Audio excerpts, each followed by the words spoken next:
Okay, so we're here with Phil Starbuck and Joe Holland, and we're going to start with letting you guys explain what Edgewise is and what you guys do and how we're going to go forward with making this sensor, the helmet sensor, work out. So if you guys would like, go ahead and let us know what Edgewise is about. Well, Edgewise is, at this point in time, a group of chaps that worked together for a number of years, and uh, we always found that we enjoyed working with each other because first-rate group of people, and known Phil. I think I've known everybody on the team now for at least 10 years, and one or two of them I've known for 30. So it's been a group that you know has been around the block a time or two, and a lot of intriguing skills.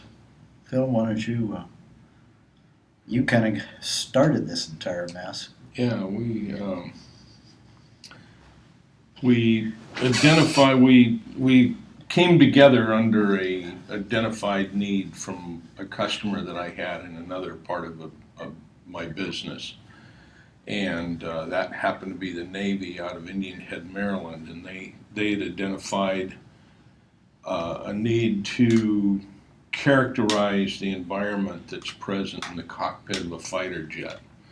And Joe and I were talking one afternoon, and I said, while it's not immediately what I do in my other business, it's something maybe we could put together a group of people to do. And Joe identified a couple other people, and we got together and talked about it and started brainstorming on how we'd solve this problem.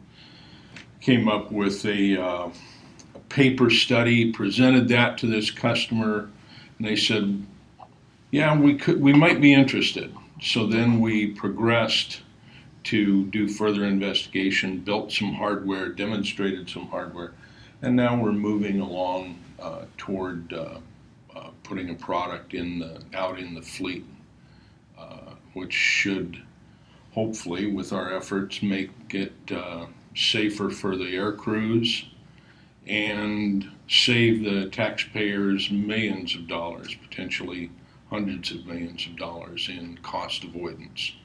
So these are the things that get the four people that are involved in Edgewise interested. I don't know at this point in our careers, because we've all been involved in government projects, Department of Defense things. I've been involved in the design of a very successful missile. Joe, of course, has also been involved in missiles and missile systems and many other projects. I don't know that what motivates this group right now is being part of a big organization, but I think what does motivate us is saving the taxpayers money and helping people, maybe reducing injuries and things like that. So on that note, what would you say as far as credentials of your uh, the four of you? What would you say, to give us an idea of your expertise? Well, I personally have got over almost 40 years in the Department of Defense arena. I was a project engineer for a missile that was used by the Army, still in use by the Army, and was involved in the development of the current generation of that missile. I did a lot of test work, flight test environment work on missiles, and for a period of time ran an instrumentation and telemetry group for a major defense contractor where we collected information. Through that, I became very aware of the need for accurate data for the purposes of engineering and decision making. Prior to getting involved in the DoD, I was involved in a startup where we developed the first fully electronic, meaning it didn't have any mechanical parts, fully electronic weighing system that was certified by the National Bureau of Standards for legal trade. kind of a big deal. We did very, very, very well. Unfortunately, we were a small company. We were very successful, and our success got out in front of us. And some of the principals in the company made some very bad decisions in their personal lives because they immediately had a lot of wealth. And I chose to get out of that environment and go to a place where we had tall fences with barbed wire and guards on the gates that wasn't a federal institution, if you know what I mean. Working for a defense contractor had a lot of appeal at that point in my life. So through that, a lot of experience with instrumentation, a lot of experience with putting together systems of things, working with customers and defining requirements and things like that. So my education, I'm a graduate of the University of Redlands, Cool. and attended several other schools along the way. How about you, Joe? Well, my work, I've got 3+ decades worth of work experience in areas ranging from, I've helped design, build nuclear power plants, nuclear fuel reprocessing. I've got 3 degrees in nuclear engineering. First one, I did my pre-med requirement. Master's, I did basically physical chemistry, and my PhD was radiation safety, health physics. And worked in the missile business, particularly on the Minuteman, Peacekeepers, and small ICBM. Got in and was trained as a systems engineer in the nuclear hardness and survivability arena. And then was chief engineer and, well, actually, I guess I was program manager for a company where we were working on the replacement for the space shuttle. And over a pitcher of brown ale sometime, I can tell you all about how we should do that as opposed to the way we are. And then I went from there to be a chief engineer and scientist for a aerospace-oriented research and development firm.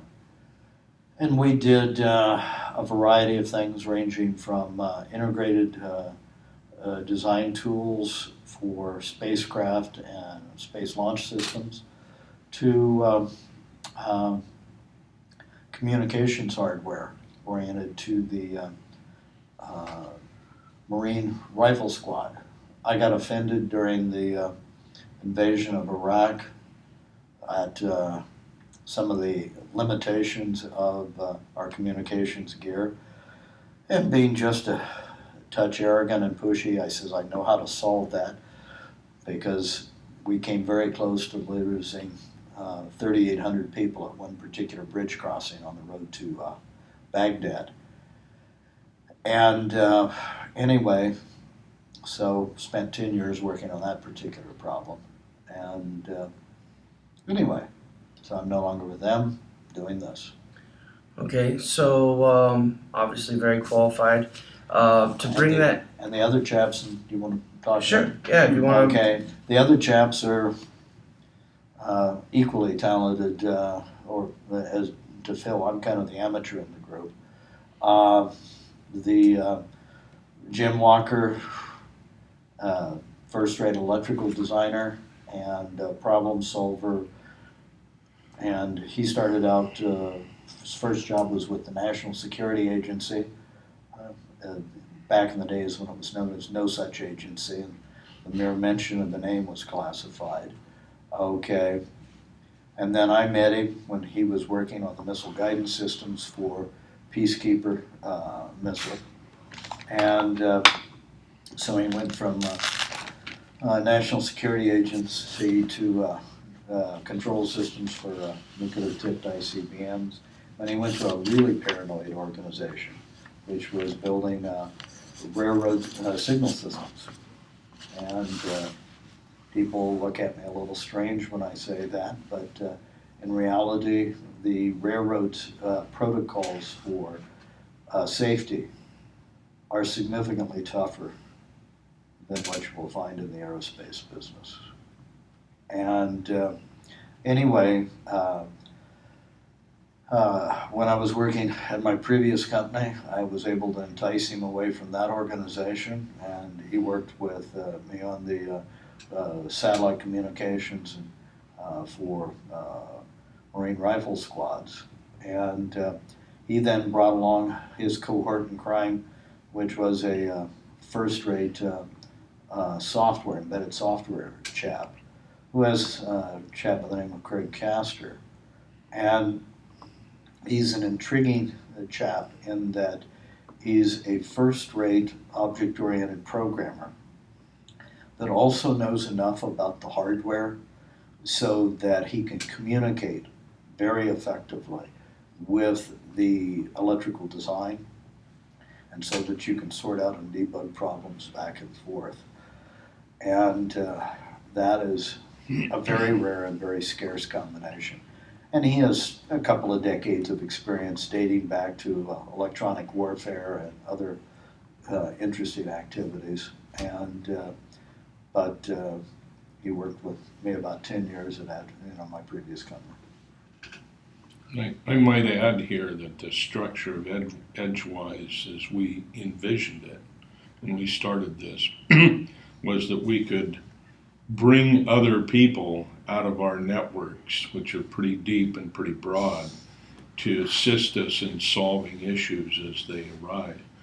And I'll give a recent example. We were preparing a response for some information for the Navy at China Lake, and one of the questions on this request for information was, can you give us the reliability of the system? Well, that's a very specialized analysis technique, and you need a very specialized individual, specialized skill set to do that. I went to Joe, I said, hey, we've got this information we need, who do we know that can do it?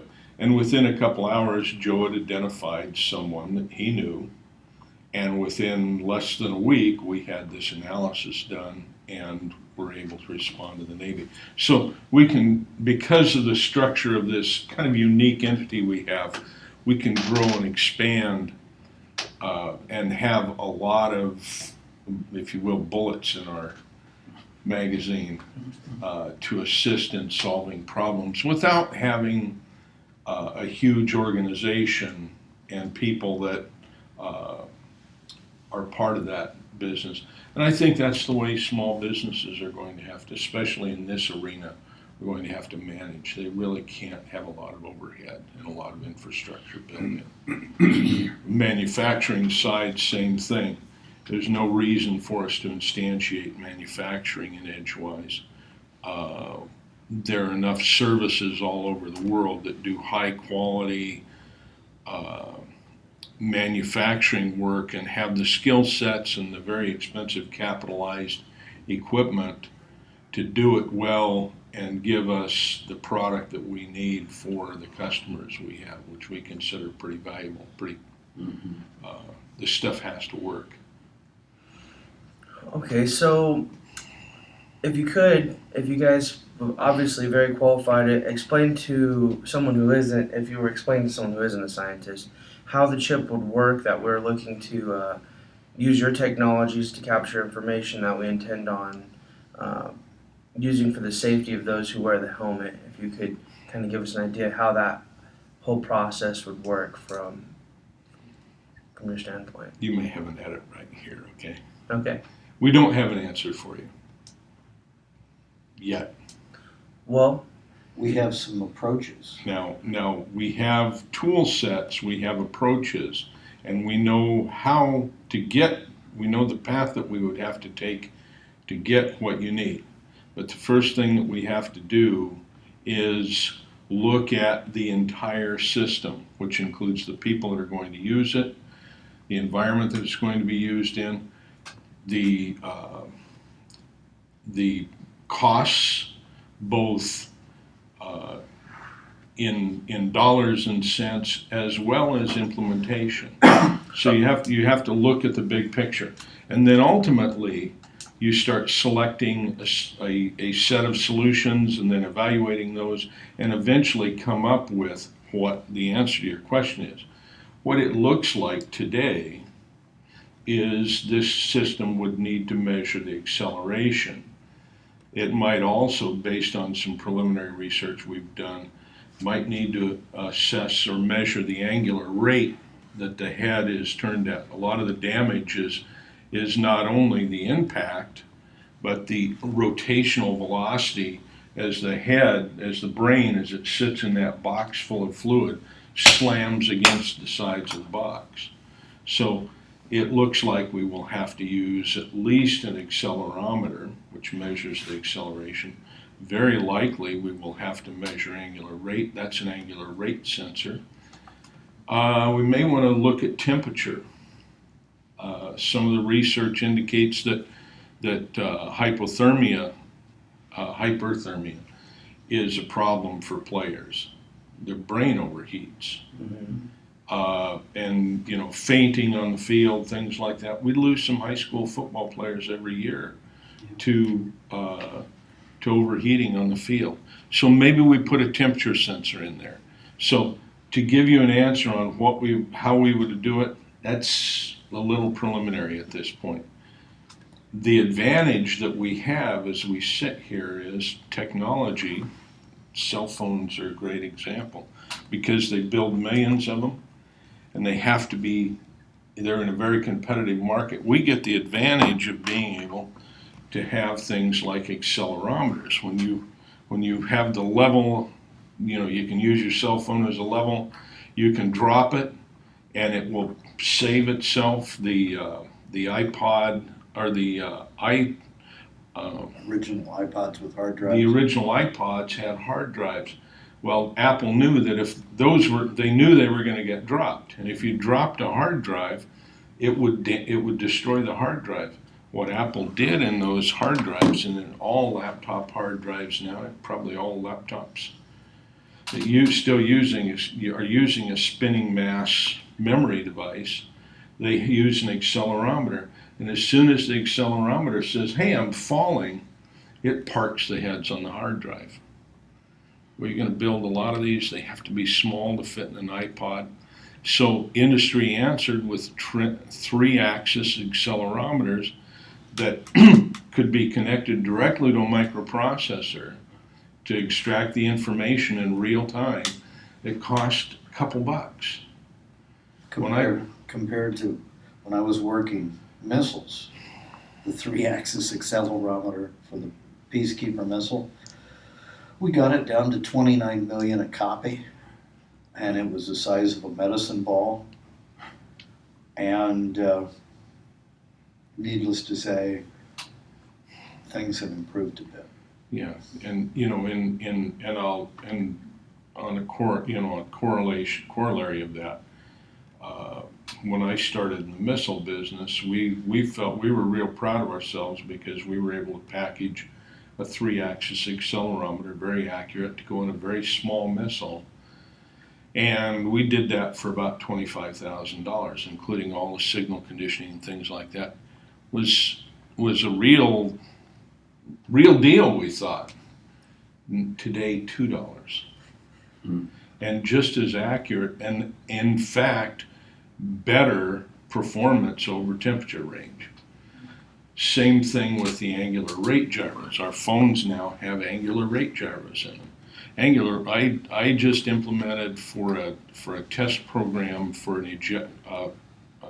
ejection seat testing. Some angular rate sensors. Again, in 1980s dollars, that was a $50,000 or $60,000 solution.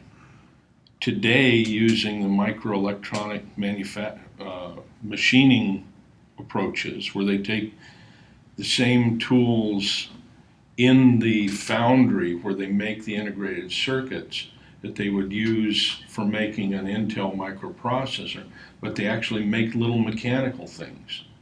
Now, these angular rate sensors are little machines inside, about $20. And this that I'm holding is an example. If we look just on the end here, this is an example of a 3-axis accelerometer. If I have another design, these boards are built for testing parachutes, so they can be a little bit bigger. The other components on here are for conditioning the signals so we can measure them, and they take care of regulating the battery voltages and things like that. The actual board, if it had to be integrated down, would be about 25% of this area. But we have the luxury of a little more area. If we were to, I have another design that's an angular rate sensor that looks very much like this. But again, we're able to leverage a technology that wasn't even available 15 years ago. And we're available to leverage on a market that wasn't even around 15, 20 years ago. And by that, we're able to create these small devices to solve problems like this. So for the chip, would you say it has the ability to be modified to serve other markets, different sports, motorcycle riders, police, military, through utilizing things like GPS, GIS, any life monitoring systems? And if so, how would that affect cost? Well, again, I keep coming back to the term systems. And the first thing we have to do is assess what the requirements are. Let's say motorcycle riding. Very likely the system that you'd build for a football player is applicable to a motorcycle rider. You're looking for the same kind of damage mechanisms, injury mechanisms. Both of them hopefully wear helmets. You're probably, with a motorcycle rider, maybe you don't need the instantaneous readout on the field. Maybe if it's a motocross rider, you want that. You want to be able to have the manager of that team of riders be able to assess his riders every time they go by to see if he needs to pull one out of practice or out of a race. So maybe you do that. But you have to look at that big picture again. Very likely the motocross or the motorcycle rider, that's almost a one-to-one. And like adding GPS, for instance, so the motorcyclist crashes off the side of the road, want to put that on there for some type of help beacon for this guy.